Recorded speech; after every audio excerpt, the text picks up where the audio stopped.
conditionner l'aide européenne au respect de l'état de droit.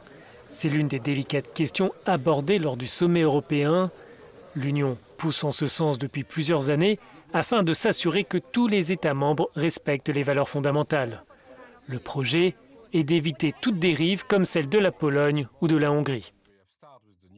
Ce qui est fait, ce n'est pas une pression politique contre tel ou tel gouvernement, c'est une pression politique pour faire en sorte que partout en Europe, on respecte les mêmes valeurs démocratiques, le même état de droit et les mêmes droits fondamentaux des citoyens. Et pour cela, les États européens ont pris des engagements de respecter les traités, de respecter la Charte des droits fondamentaux.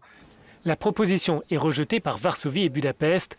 Le Parlement hongrois a adopté une résolution cette semaine qui interdit au gouvernement de signer un document relatif à la conditionnalité de l'état de droit.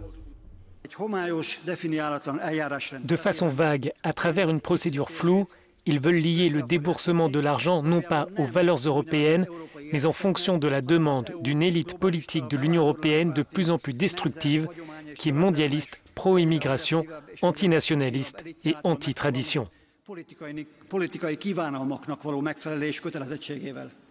Malgré cette opposition, le commissaire européen reste optimiste sur l'issue de cette proposition.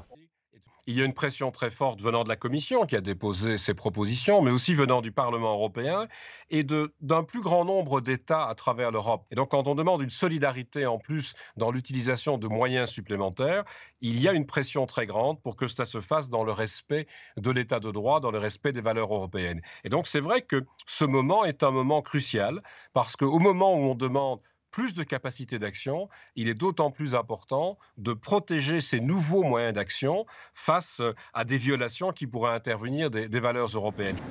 Dans cette discussion, la Commission européenne pourra compter sur le soutien du président du Conseil européen. Charles Michel a repris ce principe dans les propositions de négociation qu'il a présentées la semaine dernière.